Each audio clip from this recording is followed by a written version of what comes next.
Hello दोस्तों। तो पिछली बार हम लोग हड़प्पा सभ्यता का जो है चैप्टर कर रहे थे, तो उसमें हम लोगों के कुछ टॉपिक जो है रह गए थे। तो चलिए आइए आज देर न करते हुए उन टॉपिक को जो है हम लोग देख लेते हैं। तो हम लोग कर रहे थे हड़प्पा सभ्यता।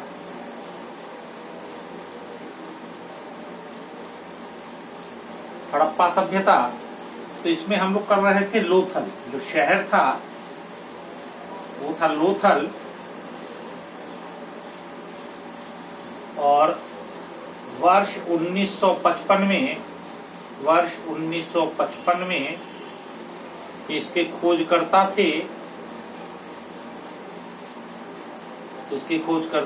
थे रंगनाथ राव जी। रंगनाथ राव। और ये जो लोथल है ये भोगवा नदी के तट पर जो है स्थित है। और ये जो जगह है, या इसको हम लोग कह सकते हैं कि ये जो स्थित है ये है अहमदाबाद गुजरात। यहां से जो हम लोग को जो साक्ष्य जो मिले हैं, उनको जरा आप लोग ध्यान रखेंगे। तो ये था डॉकयार्ड, या इसको हम लोग बंदरगाह भी बोल सकते हैं, बंदरगाह। फिर यहां से मोहरों के साक्ष्य मिले हैं। मोहरों के साक्ष्य जो है मिले हैं। भाई बंदरगाह है तो मोहरों के साक्ष्य मिलना तो जो है स्वाभाविक है। तो भिन्न भिन्न देश की जो है मोहरें जो है यहाँ से मिली हैं। उसके बाद जो है चावल के साक्ष्य मिले हैं। डॉकयार्ड है तो नाव यहाँ पे मिलेगा ही, तो नाव के साक्ष्य मिले हैं। उसके बाद जो है यहाँ पे हाथी दांत का पैमाना।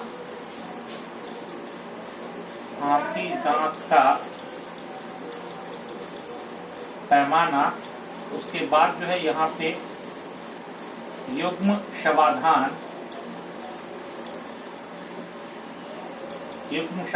शवों को जो है साथ में जो है वो दफनाया जाता था। तो ये यहाँ से जो है हम लोगों को जो है वो प्राप्त हुए। एक और जो है थोड़ा सा आप लोग याद रखेंगे कि यहाँ पे एक बर्तन मिला है, उस बर्तन के ऊपर आकृति बनी हुई है। उस आकृति में दिखाया गया है कि पेड़ पे एक चिड़िया बैठी हुई है और उसने अपने मुंह में जो है मछली को दबाया हुआ है, और पेड़ के नीचे लोमड़ी खड़ी है। तो इस बात को आप केवल याद रखिए। उसके बाद लोथल के बाद जो है हम लोग आ जाते हैं हम लोग रोपर। 1953 से 1956 के बीच जो है वो रोपर की जो है वो खोज हुई। और यज्ञदत्त शर्मा जी ने इसकी खोज की। और रोपर जो है वो सतलुज नदी के किनारे, और ये जो है रोपर पंजाब।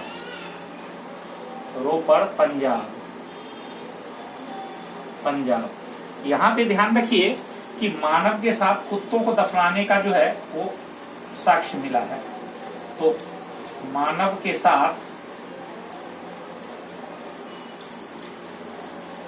साथ कुत्ते को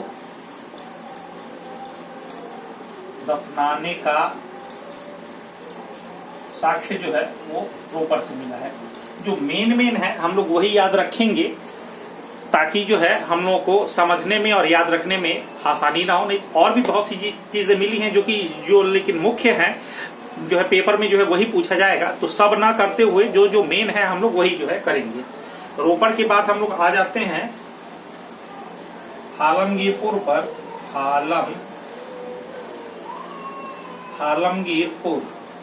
आलमगीरपुर की खोज 1958 में यज्ञदत्त शर्मा जी ने ही जो है इसकी खोज की थी। तो यज्ञदत्त शर्मा जी ने इसकी खोज की थी। और आलमगीरपुर, जैसे इससे पहले मैं आपको बता चुका हूं कि ये जो है सिंधु सभ्यता का जो है ये पूर्वी छोर था। तो आलमगीरपुर जो है वो हिंडन नदी के किनारे जो है वो स्थित है। और हिंडन नदी जो है वो मेरठ उत्तर प्रदेश में जो है इसके वो मिले हैं। और अब आलमगीरपुर से जो है हम लोग को क्या क्या मिला है ये ध्यान रखेंगे। तो आलमगीरपुर जो है एकमात्र, यहां पे याद रखिए कि गंगा यमुना दोआब, दोआब होता है जहां दो नदियों का संगम होता है, तो दोआब याद रखेंगे आप। गंगा यमुना दोआब पर उत्खनित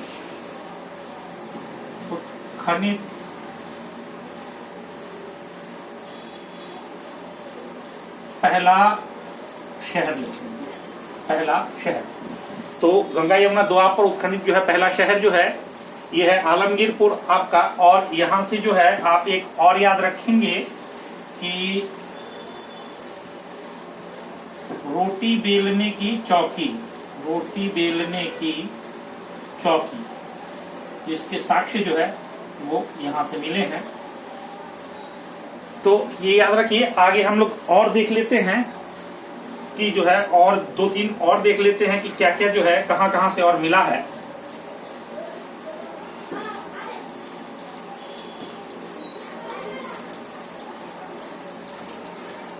इसके बाद जो है हम लोग देख लेते हैं कि और कौन कौन से जो है इम्पोर्टेंट है हम लोगों के लिए।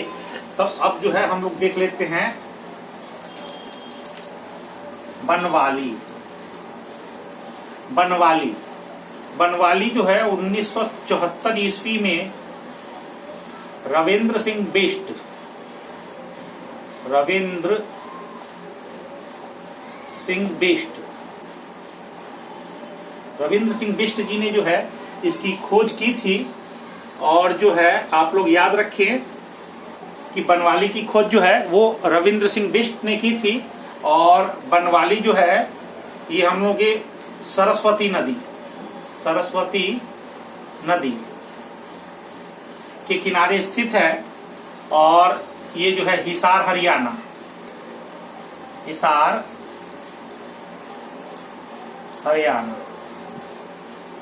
यहां से जो हमें साक्ष्य मिले हैं उनको आप लोग जरा ध्यान रखेंगे कि यहां से जो है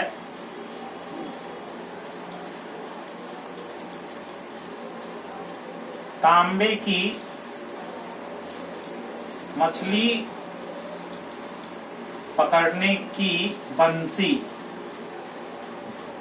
तांबे की मछली पकड़ने की बंसी और मिट्टी से बना हल का प्रतिरूप, प्रतिरूप या आप इसको खिलौना बोल लीजिए। तो ये यहां से जो है मिला है। और इसके बाद जो है एक और देख लेते हैं हम लोग धौलावीरा।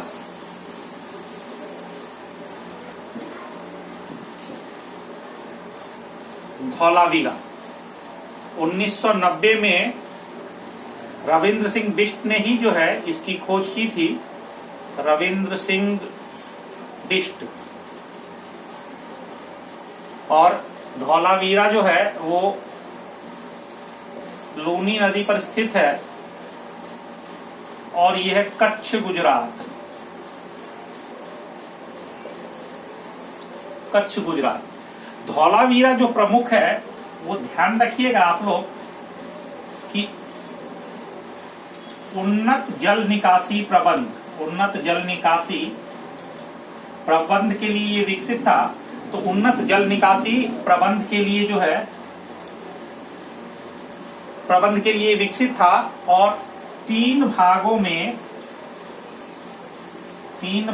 में विभाजित एकमात्र शहर, 3 भागों में विभाजित एकमात्र शहर।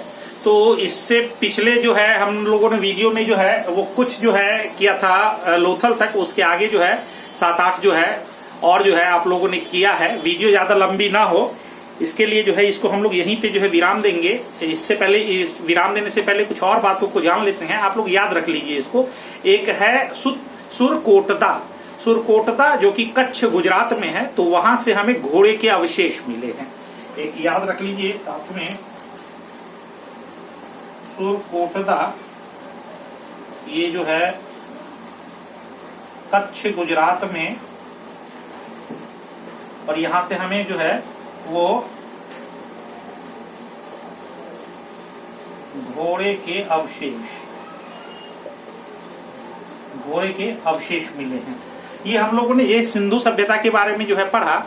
सिंधु सभ्यता जो है स्टार्टिंग से लेके और अंत तक जो है हम लोगों ने पढ़ा। अब ये जान लेते हैं कि सिंधु सभ्यता का जो है विनाश जो है वो किस कारण से हुआ। तो बहुत से विद्वानों के अपने अलग अलग मत है, लेकिन सबसे सर्वमान्य मत जो है वो मार्शल और मैकेले जी ने जो है वो दिया है।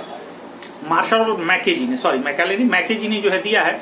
उसमें जो उन्होंने जो है बाढ़ को इसका जो है प्रमुख कारण बताया है। इस सभ्यता के जो विनाश का प्रमुख कारण जो है बाढ़ को बताया है, और ये ठीक भी है। ये ठीक इसलिए है क्योंकि किसी भी सभ्यता के ऊपर जब मिट्टी का पूरा जमावड़ा हो जाता है और वो धरती के नीचे मिलता है, तो कहने का जो है तात्पर्य ये है कि भाई वो पूरी तरह से जो है जलमग्न हो गया था और उसको जो है मिट्टी ने पूरी तरह से ढक दिया। तो इस जो है ये बिल्कुल ठीक प्रमाण जो है वो सिद्ध हो रहा है कि भाई ये जो है बाढ़ के कारण ही जो है ये व्यवस्था जो है, ये सभ्यता जो है वो नष्ट हो गई थी। ठीक है, तो इसी को जो है विराम देते हुए अब हम लोग अगली कक्षा में जो है मिलेंगे। वो हम लोग का जो है क्लास जो है अब अगला जो है स्टार्ट होगा वैदिक काल। तो मिलते हैं अगले क्लास में।